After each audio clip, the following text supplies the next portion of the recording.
Welcome back to Eliances Heroes, where heroes in business align. To be part of our super community and find out more about Eliances, visit www.Eliances.com. One of my favorite parts of the morning, it's the Experian Identity Report on Eliances. We are bringing you these special reports with the world's leading experts about the game-changing impact of identity and the need to use reliable data to make confident decisions that safely accelerate customer management. That's critical. And this week, we're joined again by Chris Ryan.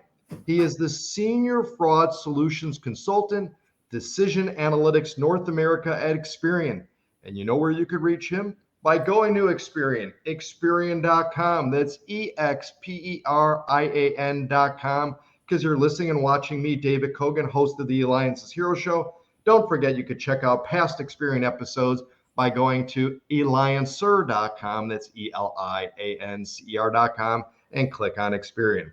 Well, with that, Chris, we're really looking forward to this segment, learning about synthetic identity fraud and how the right identity solution can help retailers mitigate risk. Yeah. So with that, I don't think a lot of people really know, unless they're specifically maybe in this industry, of what exactly is synthetic identity fraud. Yeah, so great question. And thanks again for having me. And thanks for the opportunity to share some information with your listeners today. So when we think about fraud, there's really two sort of broad categories. The first is identity theft, right? And if someone steals your identity, then that's a very clear outcome. Eventually, the victim finds out, the issue gets resolved, and everyone agrees, hey, that was fraudulent. That was not the owner of the identity that presented it. The second general category is what we call first-party fraud, and that's someone using an identity that they control. Now, they can use their own, and usually that entails some process where they accumulate credit or access to credit over time. They behave like a responsible individual, and then eventually they just sort of blow up. They burn through all the credit they have, they disappear, and they try to outrun the consequences. Synthetic identity is part of first-party fraud because the person who's doing it controls the identity. The difference is it was never a real person to begin with. So there's no outrunning consequences, right? Because they're not going to haul you into court. They're not going to garnish your wages if the person doesn't exist. So what synthetic identity perpetrators do is they'll make up an identity, and it might be fragments of a viable address. It might be a social security number belongs to a younger person, a child, or a senior, or something that looks plausibly acceptable. And they'll start to use the identity in very benign ways, plant it in data where it gets picked up for marketing and other uses, and later on can be verified through that data source. So they just engage in some consumer activity, and later on they look for places to borrow money, and they may start with low credit lines and credit that's easy to get. Right, the verification isn't very rigorous. And they also have the ability to sort of rent the privilege of being added as a user on a real consumer's account. So the idea is they're trying to get this identity into the credit world where they can then borrow and then do the same thing that other first-party frauds do: accumulate credit, burn it up, and don't repay anybody. But when it's synthetic identity, again, there's no real person to pursue, which makes it a lot more challenging than other types of first-party fraud. Wow. Yeah, unbelievable that this even exists, right? Yeah. So how does this type of fraud, though, impact retailers directly?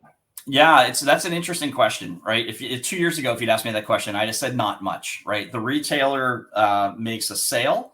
The retailer takes the payment card. The retailer gets paid. And if it was a synthetic identity that opened that payment card, eventually it's the issuer of the card that takes the loss. But as Experian's moved more into the payment space, what we found out is that there's a different and troubling story for online retailers.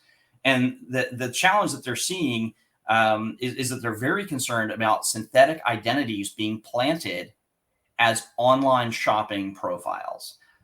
So this is one of those identity uses where it's a very low barrier. There's no harm in being a shopper registered for abccompany.com until you start making purchases, and then it becomes problematic. But there was a well-publicized issue at the end of last year, or early this year, from a person-to-person payment company that also has some involvement in retail, where they offered a cash incentive for people to sign up, and they literally gave away millions of cash incentives to synthetic identities. So retailers started to take notice. And what they're worried about right now is a scenario where a synthetic identity is created, it's used to set up a profile, and then the synthetic identity attaches real people's stolen credit cards as ways to make purchases, right? So it's a fast track. It's a lot faster than me building a synthetic identity where I have to go get the credit myself.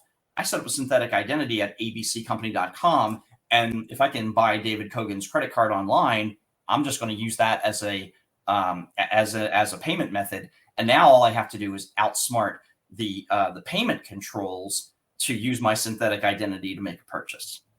And of course becomes a problem for the retailer because they accepted a payment that was fraudulent, that they may not be protected from. So whereas I said 2 years ago, I would have said synthetic identity isn't a problem, it is if they start using stolen payment cards. And that's what our customers are worrying about.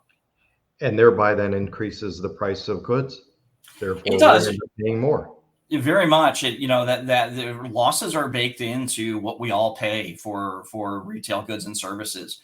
And the interesting thing there, David, is that makes it a very collaborative industry, right? A lot of us are on the same side, and it gives us a great chance to work with customers because they're generally not afraid to say, "Hey, here's what we got going on. Do you think this is a risk? Can you help us out?" With all of the holiday stuff and the spending and peak shopping seasons, how does that make synthetic identity fraud more difficult than ever to address? Because you've got so much going on at once now. Yeah, so as we were talking about in the lead up to the show offline, volume is the friend of the person committing fraud, right? There's a limited number of resources that can look at transactions. It's really easy to get lost in all the volume to sort of sneak these fraudulent transactions in under the radar. So the challenge with the holiday season is that as the volume goes up, if there are these fake identities, these synthetic identities that set up shopper profiles that are now equipped with stolen credit card information, if they're making purchases that don't rise to the level of suspicion, they're going to get away with it, right? And in February, you might have had time to look at that, but in the peak of the holiday season, you just might not have the resources to get it done. Yeah, the amount of data that has transpired is probably just phenomenal. Yeah, for sure. So what we want to know now, and this is very important too, is what solutions does Experian offer to help retailers tackle this critical problem? Great question, and thanks for the lead in.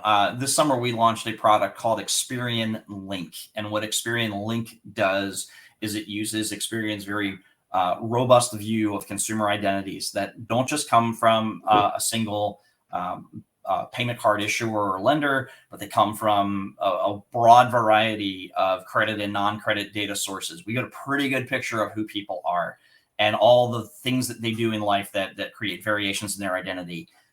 Changes in marital status, changes in address, operating, using a business address.